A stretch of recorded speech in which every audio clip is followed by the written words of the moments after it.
বিসমিল্লাহির রহমানির রহিম। আল কোরআনের অনুবাদ শিক্ষা কোর্সের ১৬তম পর্বে আপনাদের সকলকে স্বাগত জানাচ্ছি। আমি মোহাম্মদ মুফাজ্জল হোসেন। ১৬তম পর্বে যে সকল বিষয় থাকছে, বিশেষ করে র এবং অর দিয়ে বাক্য তৈরি, র এর দিয়ে বাক্য তৈরি, মোরাক্কাফে ইদাফি, হারফুজার, যুক্ত সর্বনাম, বিশেষ করে মোরাক্কাবে ইদাফির দ্বিতীয় অংশের আলোচনা আজকে আমরা এই পর্বে করব ইনশাআল্লাহ। চলুন শুরু করা যাক। এই পর্বে আলোচনায় আমাদের সবার সবচেয়ে বেশি আগে যেটা জানতে হবে সেটা হচ্ছে যুক্ত সর্বনাম। আরবি ভাষায় বহুল ব্যবহৃত একটি বিষয় হচ্ছে যুক্ত সর্বনাম। আরবি ভাষায় দমির বা সর্বনামগুলো সবসময় আলাদা শব্দ হিসাবে বসে না, ভালো করে খেয়াল করতে হবে। আমাদের যে শব্দগুলো রয়েছে, যে আমাদের যে দমিরগুলো রয়েছে, যেমন হুয়া, হুমা, হুম, আন্তা, আন্তুমা, আন্তুম ইত্যাদি, এগুলো সবসময় পূর্ণ চেহারায় বসে না, বরং অন্যান্য শব্দের শেষে একটা বা দুইটা অক্ষর হিসেবে অন্য শব্দের শেষে বসে। ফলে এগুলোর চেহারা যদি সুন্দরভাবে আমরা না জানি, ভালোভাবে এগুলোর অর্থ না জানি, তাহলে আমরা ওই শব্দটির অর্থ করতে পারবো না। তাই যুক্ত সর্বনামগুলো আমাদের ভালোভাবে চিনতে হবে। তো যুক্ত সর্বনাম কোনগুলো? এই যে লাল চিহ্নিত দেখেন, এগুলো হচ্ছে যুক্ত সর্বনাম। হুয়ার পরিবর্তে ব্যবহৃত হয় শুধু হু অথবা হি, এটা ব্যবহৃত হয়। যুক্ত সর্বনাম যদি একটা ভালো করে একটা বিষয় মনে রাখতে হবে, যুক্ত সর্বনাম যদি ইসিম অথবা আপনার হারফের শেষে যুক্ত হয়, আবারও বলছি, এই যুক্ত সর্বনামগুলো যদি ইসিম অথবা হারফের সাথে যুক্ত হয়, তাহলে তার শেষে যে অন্তঃস্তর দিয়ে অর্থ করতে হবে। আর যদি এটা ফেলের শেষে যুক্ত হয়, তাহলে যে অন্তঃস্তর পরিবর্তে এখানে কে দিয়ে অর্থ করতে হবে। অর্থাৎ হু যখন ইসিমের শেষে বসবে তখন তার অর্থ হবে তার, আর যদি এটা ফেলের শেষে বসে তখন অর্থ হবে তাকে। যেহেতু আমরা ফেল অংশ ইতিমধ্যে পড়ে এসেছি, এগুলো উদাহরণ দেখিয়েছি, তাই আজকে আমরা শুধুমাত্র আমরা এই ইসিমের শেষে অথবা হারফের শেষে বসলে যুক্ত সর্বনামগুলো কী অর্থ দিবে সেটা নিয়ে আমরা আলোচনা করব। আজকে আমরা পড়ছিলাম র এবং এর দিয়ে অর্থ তৈরি করা, দ্বিতীয় পর্ব। দেখুন এখানে যে অন্তস্থ র, এটা শেষে অন্তস্থ র রয়েছে। এই র থাকার কারণে আমরা আমাদের এই লেকচারে এটার আলোচনা এনেছি। তাহলে যুক্ত সর্বনামগুলো আপনাকে ভালো করে মুখস্থ করতে হবে। এই শব্দগুলোর চেহারাগুলো ভালো করে দেখুন, প্রয়োজনে পজ করে এগুলো মুখস্থ করুন, স্ক্রিনশট নিয়ে তারপরে এগুলো মুখস্থ করুন। এটা আরবি ভাষা শিখতে হলে আপনাকে এই যুক্ত সর্বনামগুলো আপনাকে জানতেই হবে। হ্যাঁ, এটা আপনাকে অবশ্যই শিখতে হবে। তাহলে আমরা এটা কি বুঝলাম, যে যুক্ত সর্বনামগুলো যদি ইসিমের শেষে যুক্ত হয় অথবা হারফের শেষে যুক্ত হয়, তার শেষে অন্তস্থ র দিয়ে অর্থ করতে হবে। চলুন আমরা উদাহরণ দেখি। ধরুন কিতাবুন শব্দের অর্থ হচ্ছে বই। ভালো করে খেয়াল করুন, কিতাবুন শব্দের অর্থ হচ্ছে বই। এখন আমরা যদি কেউ বলে এই কিতাবুহা, তাহলে এই যে হা শব্দটা শেষে এসেছে, অথবা কিতাবু হু, হুও হতে পারে, কিতাবু হা অথবা কিতাবু হু, এখানে কিতাবু হিও আসতে পারতো। এটা আপনারা পরবর্তীতে ব্যবহার করলে বুঝবেন। তার বই, কিতাব অর্থ হলো বই, আর কিতাবুন শব্দের অর্থ হলো বই, কিন্তু যেহেতু এখানে পরবর্তী একটা যুক্ত সর্বনাম যুক্ত হয়েছে, সেখানে যেহেতু পরে এটা শেষ অক্ষর নয়, তাই এখানে একটা পেশ হয়েছে, কিতাবুহা, তার বই। লক্ষ্য করেন, যদি বলি আমার বই, কিতাবি, আমার বই, যে ই শব্দের অর্থ হলো আমার। আপনি যদি ওখানে শব্দার্থগুলো দেখেন তাহলে বুঝবেন এটা হলো আমার। আমি যেখানে কার্সর ব্যবহার করছি দেখেন, আমার বই। এই কিতাবুন যেহেতু ই আসছে, সেহেতু পরে এই শেষের অক্ষর যে কিতাবুন, এটা ই উচ্চারণ আসার কারণে আগেটাতে একটা জের দিয়েছে। এটা আমরা বহুবার আলোচনা করেছি যে কোন কোন অক্ষর আগে জের দেখেন। যদি ওয়াও আসতো কোনো কারণে, তাহলে আগেরটাতে পেশ দিত। যেহেতু এখানে ইয়া এসেছে, তাই ইয়াটা আগের অক্ষরে জের দিয়েছে। মূলত মূল শব্দ কিতাবুন। তাহলে কিতাবি, আমার বই, কিতাবু হুম, তাদের বই। হুম শব্দের অর্থ হল তাদের। কিতাবু হুন্না, হুন্না মানে নারীদের অনেকের বই আর কি। কিতাবু হুন্না, এটা শুধু না, এটা দুইটা মিলে একটা হবে। এখানে একটার মধ্যে লাল চিহ্ন পড়েছে, আসলে দুইটা মিলে একটা অক্ষর, হুন্না। তারপরে তোমার বই, আমরা জানি কা এবং কি, এই দুইটা অর্থ হচ্ছে তোমার। তাহলে কিতাবুকা, তোমার বই। কুম অর্থ হলো তোমাদের, তাহলে কিতাবুকুম তোমাদের বই। আপনি কিতাবের জায়গায় আপনি অন্য যে কোনো শব্দ আপনি ব্যবহার করতে পারেন। যদি আপনি দরজা নেন এখানে, তাহলে অর্থ হলো বাবুন।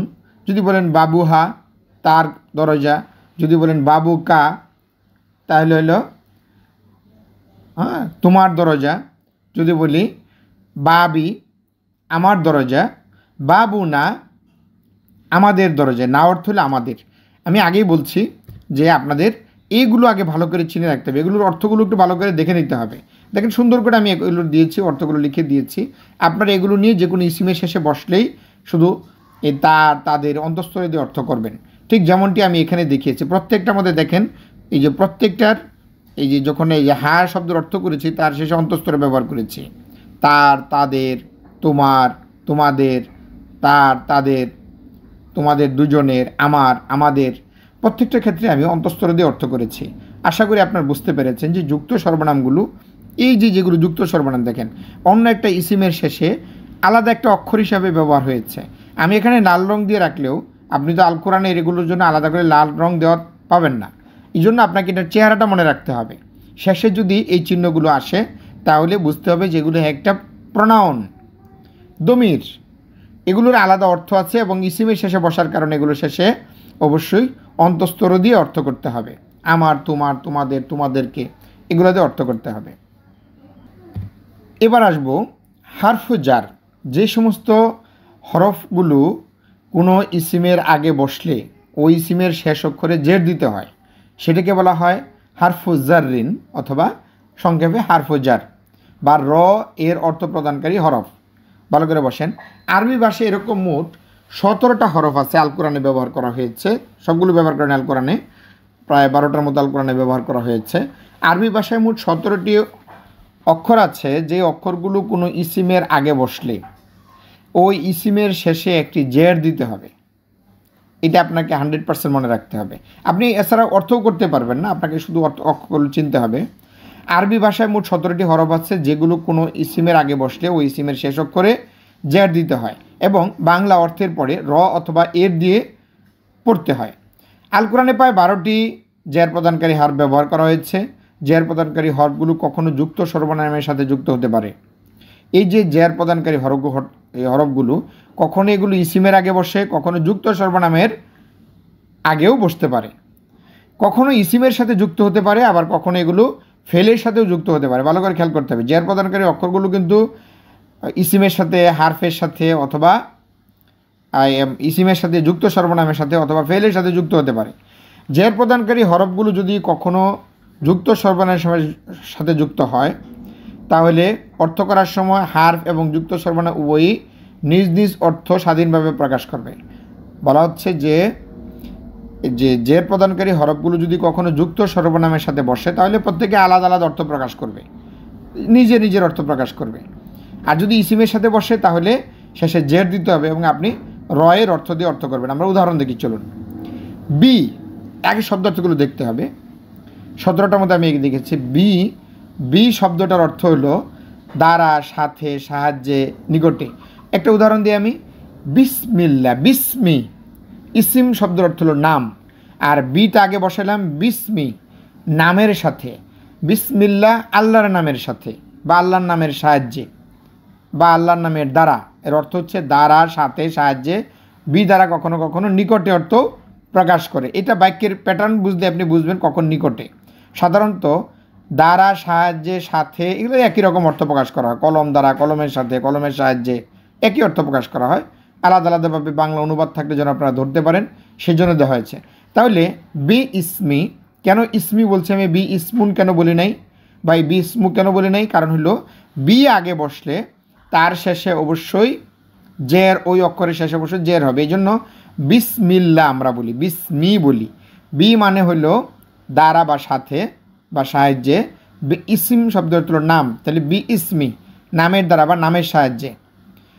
তা অর্থ হলো শপথ। তা যদি শুধুমাত্র এটা আল্লাহ নামের আগে বসে এবং আল্লাহ তাআলাই কেবল অন্য নামের আগে তা বসিয়ে শপথ করতে পারেন, আর মানুষ কখনো আল্লাহ ব্যতীত অন্য কারো নামে শপথ করতে পারে না, তাহলে শিরক হয়ে যাবে। যাই হোক, যেমন ধরেন তাল্লাহি, তখন কিন্তু তাল্লাহু আর বলা যাবে না। তাল্লাহি আল্লাহর শপথ, তাল্লাহি আল্লাহর শপথ, ভালো করে খেয়াল করতে হবে। তা এর অর্থ হলো শপথ। কা, কা শব্দের অর্থ হলো মতো, কা শেষে না কিন্তু, কা যদি আগে বসে তাহলে আপনারা এটা পড়েন যে কাসফিম, আমরা এটা পড়েছিলাম না, মাকুল আমরা এটা পড়েছিলাম, এই যে কাসফিম, কা অর্থ হলো মতো, আসফিম মানে হলো একেবারে বুশির মতো, গুড়া গুড়া করে ফেলছে বুশির মতো, হ্যাঁ কাসফিম। তাহলে কা অর্থ হলো মতো। কাল আসাদ সিংহের মতো, এই কা অর্থ হলো মতো।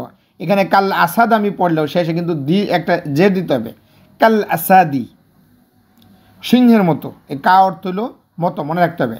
লা লি অর্থ হলো জন্যে, আমরা বলি না লিল্লাহি আল্লাহর জন্য, বলি ইন্না লিল্লাহ, ইন্না মানে নিশ্চয়ই, লি এই যে লি অর্থ হলো জন্য, লিল্লাহি মানে আল্লাহর জন্য, ইন্না লিল্লাহি ওয়া ইন্না, বলি না কিন্তু ইন্না লিল্লাহু বা ইন্না লিল্লাহা বলি নাই, ইন্না লিল্লাহি কেন হয়েছে, যে লি আগে বসার কারণে আল্লাহ শব্দের শেষে জের বসেছে, এই জন্য লিল্লাহি হয়েছে।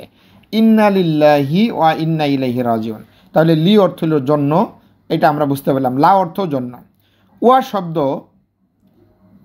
এবং কখনো কখনো হয়, বেশি অংশে এবং হয়, কিন্তু ওয়া যদি ইসিমের আগে বসে এবং ওয়ার শেষে, ওই ইসিমের শেষে যদি জেড দেখেন তাহলে অর্থ হবে শপথ। ভালো করে লক্ষ্য করেন, ওয়া যখন এবং অর্থে বসবে তখন ওই ওয়াওয়ের পরের শব্দে জেড থাকবে না। যদি জেড থাকে, ওই ইসিমটার শেষে যদি জেড থাকে তাহলে এখানে শপথ অর্থে ব্যবহার করা হবে। যেমন আল কোরআনে ব্যবহার করা হয়েছে সূরা 3-এর ভিতরে, ওয়াত্তিনি ওয়াজ্জাইতুনি, ওয়াত্তিনি মানে হলো তিনের শপথ, তিন ফলের শপথ, ওয়াজ্জাইতুনি মানে হলো জাইতুনের শপথ, ওয়াত্তিনি ওয়াজ্জাইতুনি, হ্যাঁ অতুরি সিনি তুরি শ্রেণীর শপথ। তাহলে ওয়া অর্থ হলো শপথ, যখন ওয়াওয়ের পরে ইসিম আসলে ওই ইসিমের শেষে যদি জেড থাকে তাহলে আপনাদের ধরতে হবে ওয়া অর্থ হলো শপথ। মিন শব্দ অর্থ হলো হতে বা থেকে, মিন আল্লাহ আল্লাহ থেকে, মিন আরদি পৃথিবী থেকে, আরদি মিন আল্লাহি আল্লাহ থেকে, হ্যাঁ মিনার রসুলি রসুল থেকে। আন অর্থ হলো থেকে বা সম্পর্কে, আনহু তার থেকে, আমরা প্রায় দেখবেন যে হাদিস বর্ণনার সময় আনহু শব্দটা ব্যবহার করা হয়। এই আন মানে হলো থেকে, মানে উনার থেকে, যে আমরা যে আগে যে সাহাবীর নাম ব্যবহার করেছি অথবা রাসূলকে ইঙ্গিত করেছি আগে বলেছি, এখান থেকে আন শব্দ অর্থ হলো থেকে, মানে তার থেকে। এখানে এই থেকেটার যখন অর্থ করবেন আপনি, তার আগে একটা অন্তঃস্থ এমনিতে এসে যাবে, বা তার সম্পর্কে। আলা উপরে, যদি বলি আলাল কিতাব তাহলে বইয়ের উপরে, অর্থ দাঁড়ালো কি বইয়ের উপরে। আলাল আর্দ অর্থ হলো আর্দি, হ্যাঁ আলাল আর্দি পৃথিবীর উপরে। এগুলো খেয়াল রাখতে হবে, এগুলো যদি আগে আসে গেলে জের দিতে হবে। ইলা দিকে বা পর্যন্ত, যদি বলি ইলা নূরি আলু পর্যন্ত, ইলাল মাদিনাতি মদিনা পর্যন্ত, ইলাল মাক্কাতি মক্কা পর্যন্ত, ইলাল ঢাকা ঢাকা পর্যন্ত, হ্যাঁ আর যদি বলি ইলাল আনা আমার পর্যন্ত। তো যাই হোক, আপনারা আশা করি এটার অর্থগুলো ধরতে পেরেছেন। তারপরে আরও কিছু রয়েছে, ফি অর্থ হলো মধ্যে, কোনো কিছুর মধ্যে বোঝাতে, যেমন ফিল মাক্কাতি মক্কার মধ্যে, হ্যাঁ তারপরে ফিল কিতাবি কিতাবের মধ্যে বইয়ের মধ্যে, ফি অর্থ হলো মধ্যে, এটা ভালো করে মনে রাখবেন। এ ও তি অর্থ প্রকাশ করে ফি, বাকিগুলো আপনার এগুলো অন্তঃস্থর অর্থ প্রকাশ করবে না। মুজ মুঞ্জু হাত্তা আমি আল কোরআনে যেগুলো ব্যবহার করেছি এগুলো দিয়েছি, আল কোরআনের বাইরেও কিছু রয়েছে, ওগুলো খুব একটা সচরাচর ব্যবহার হয় না, তারপর ওগুলো দেইনি আপনাদের। মূলত হারফুজার 17টির মধ্যে এখানে দেখেন যে আমরা এখানে কিছু দিয়েছি, এগুলো মনে হয় 17টাই আছে, আমি জানি না, 1 2 3 4 5 6 7 8, হ্যাঁ 17টাই দেওয়া হয়েছে। যাই হোক, আপনারা এই 17টির মধ্যে দেখেছেন, এগুলো সবগুলো ঠিকমতো ব্যবহৃত হয় না, এগুলো মুখস্থ করে নেবেন। যেমন ফি মধ্যে, মুজ যাবত ধরে হতে, মুঞ্জু এটা অর্থ যাবত ধরে হতে, হাত এটা কিন্তু লাগবে, এটা গুরুত্বপূর্ণ। যেমন হাত জুরতুমুল মাকাবির, হ্যাঁ আপনার একেবারে কবরে না যাওয়া পর্যন্ত আর কি, অর্থটা এরকম প্রকাশ করে। হাত্তা পর্যন্ত, রব্বা কম কত কতিপয় লোক, গতিপয় আর কি, অল্প কিছু।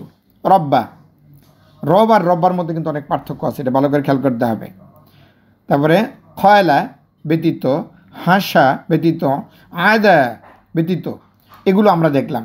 এখন আমরা এগুলো দেখেন, এই আমাদের যে হারফু জারগুলো রয়েছে এগুলো প্রায় দুইটা শব্দের সাথে বসে, একটা হলো মা আর একটা হলো মান। আপনারা জানেন আমরা 1 নম্বর পর্বে আপনাদেরকে মা এবং মান দিয়ে প্রশ্ন করা শিখিয়েছিলাম।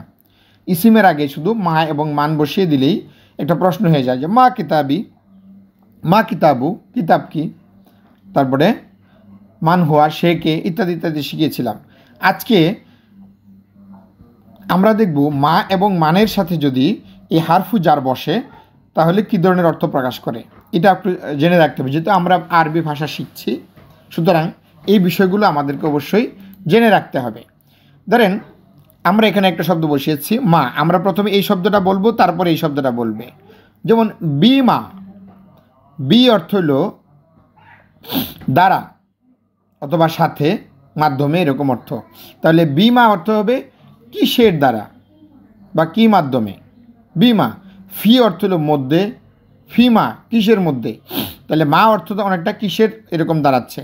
লালি, তাহলে লামা অথবা লিমা, লিমা কিসের জন্য। তারপরে মিনমা, কিন্তু দেখেন মিনমা কিন্তু পড়া যাবে না, এই নুনটা গুন্না হিসাবে আপনার থেকে এটাই হয়ে যাবে মিম্মা, এই নুনটা আপনার ইকফা গোপন হয়ে যাবে। মিম্মা, তখন মিনমা না হয়ে মিম্মা হবে, অর্থ একই রকম হবে কিসের থেকে, মিন অর্থ হলো থেকে, আর মিনমা অর্থ হলো, মিম্মা হলো কিসের থেকে। তাহলে মিন এবং যদি মার সাথে যুক্ত হয় তখন মিনমা না হয়ে কী হয়ে যায়, মিম্মা হয়, তখন নুনটা ইকফা হয়ে যায়, গোপন হয়ে যায়। মিম্মা কিসের থেকে বা কি হতে। আনমা, দেখেন নুন শেষে থাকার কারণে নুনটা যখন মিমের আগে বসে তখন এই নুন সাকিন থাকলে সেটা ওয়াকফ মানে ইকফা হয়ে যায়, গোপন হয়ে যায়, হারিয়ে যায়। আম্মা কি সম্পর্কে, কিসের সম্পর্কে। তারপরে আলামা কিসের উপরে, আলা অর্থ হলো উপরে, আলামা যদি হয় কিসের উপরে।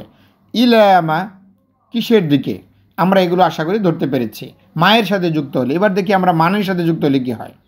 এগুলো আপনারা একবার শুনে শিখতে পারবেন না, এগুলো আমার এই ভিডিওটা পজ করবেন, করে প্রয়োজন এগুলো স্ক্রিনশট নিয়ে পরে এই শব্দার্থগুলো শিখবেন, অথবা এগুলো রিপিটেডলি বারবার শুনে শুনে আপনি এগুলো শিখে ফেলতে হবে। খুব কঠিন কিছু না, একদমই কঠিন মনে করবেন না, খালি একবার দেখে যান, প্রথমেই মুখস্থ হয়ে যাবে না, একাধিকবার দেখলে আপনার এটা মুখস্থ হবে। এই মান শব্দটি হলো কার অথবা কিসের। তাহলে বিমান কার দ্বারা বা কার সাথে, বিমান যদি বসে, ফিমান কার মধ্যে, লিমান কার জন্য। এই দেখেন মিনমান যদি বলি এটা হবে না, এই যে নুনটা মিম হয়ে যাবে, মিমমান কার থেকে, আম্মান কার সম্পর্কে, আলামান কার উপরে, ইলামান কার দিকে। এগুলো যদি মানের সাথে অর্থ হয় এই ধরনের অর্থ প্রকাশ করে। এখন হচ্ছে এই হারফে জারগুলো, জার প্রদানকারী হরফগুলো যদি কখনো যুক্ত সর্বনামের সাথে যুক্ত হয় তবে বাংলা অর্থ করার সময় হারফু জার এবং যুক্ত সর্বনাম উভয়ই নিজ নিজ অর্থ স্বাধীনভাবে প্রকাশ করবে। তখন কেউ কারো ডিস্টার্ব করবে না, নিজের যা অর্থ আছে সেটা প্রকাশ করবে। কার সাথে বসলে, যদি হারফু জার যুক্ত সর্বনামের সাথে বসে। আমরা একটু দেখি চলুন। প্রথমে আমরা হলো যুক্ত সর্বনাম বসবে, এই হারফু জার বসবে, ভালো করে খেয়াল করেন, হারফু জার আগে বসে অবশ্যই, আর যুক্ত সর্বনাম সবসময় শেষে বসে। এটা তার যুক্ত সর্বনামের বৈশিষ্ট্য হলো অন্য শব্দের শেষে বসবে।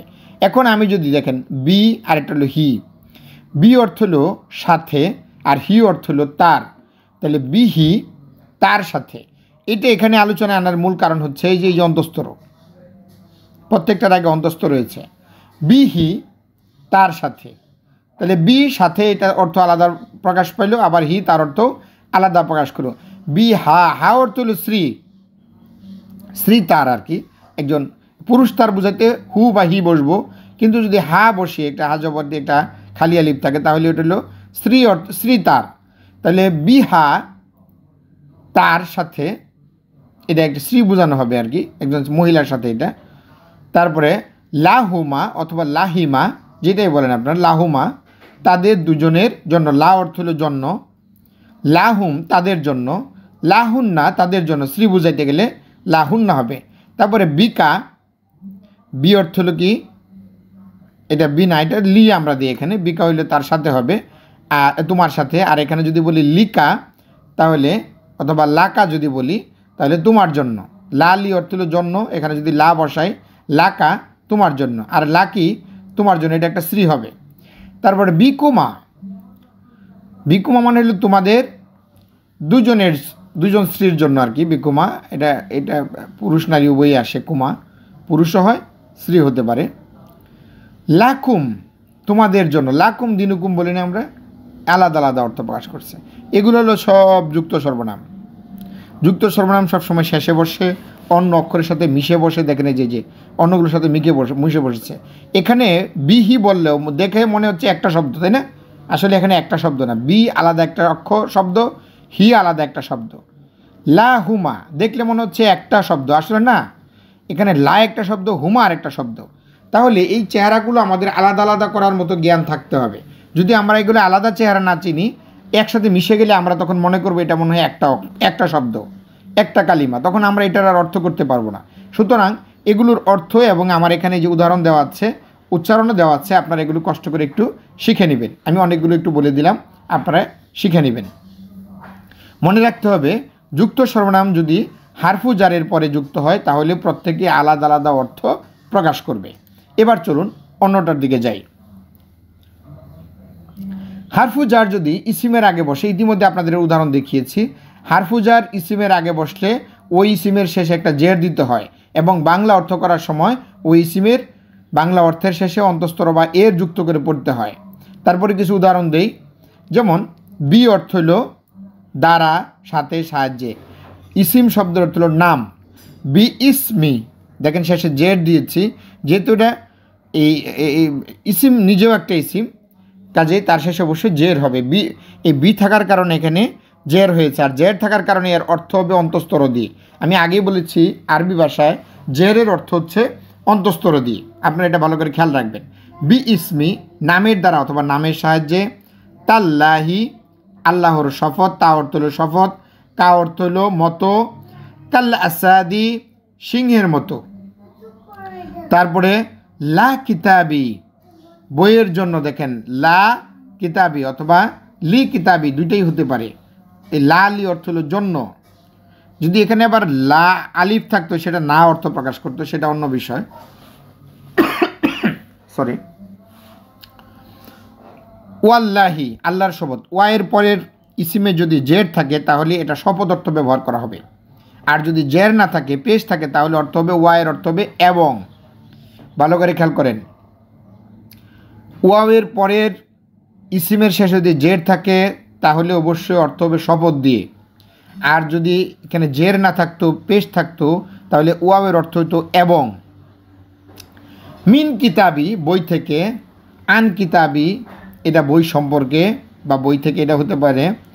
আলা অর্থ হলো দিকে, আলাল ইসলামী, আলাল ইসলামী ইসলামের দিকে। দেখেন এই হারফু জারগুলো বসার কারণে শেষে অবশ্যই প্রত্যেকটা শেষে জের এসেছে, আর এই জের থাকার কারণে এটার অর্থ হবে অন্তঃস্থর দিয়ে। এই কিতাবি এর অর্থ হবে বইয়ের, আল্লাহি এর অর্থ হবে আল্লাহর, এই যে ই থাকার কারণে আল্লাহর। তারপরে এখানে কিতাবি বইয়ের, যেখানেই আপনি এটা দেখবেন সেখানে অর্থ হবে, জের যুক্ত শব্দ দেখলে অর্থ হবে অন্তঃস্থর দিয়ে অর্থ করতে হবে, এটা মনে রাখতে হবে। তো লক্ষ্য করুন, আমি যে বিষয়গুলো আপনাদেরকে দিলাম, আপনারা একটু কমেন্ট করবেন। যারা আমার ভিডিওগুলো দেখছেন তারা একটু কমেন্ট করবেন, যাতে করে আমি আরও ভিডিও তৈরি করতে এত উৎসাহিত পাই আর নিজেকে মূল্যায়ন করতে পারি যে আমার ভিডিওগুলো আসলে অবস্থাটা কী। অনেকে এখানে কমেন্ট করছেন না। আর আপনার প্রয়োজনে আরেকজন উস্তাদের সাহায্য নিয়ে, যিনি একজন ভালো আরবি জানেন, কওমি অথবা আলিয়ার, তার কাছে আরও যদি আপনারা প্র্যাকটিক্যালি পড়েন হয়তো আরও অনেক বিষয় জানতে পারবেন। তবে আরবি কখনো জটিল করে শিখবেন না, হ্যাঁ, কখনো জটিল করে শিখবেন না, তাহলে আরবি আপনি শিখতে পারবেন না। আল্লাহ যেন আমাদের সবাইকে এগুলো শেখার এবং বোঝার তৌফিক দান করেন। আসসালামু আলাইকুম ওয়া রাহমাতুল্লাহি ওয়া বারাকাতুহু।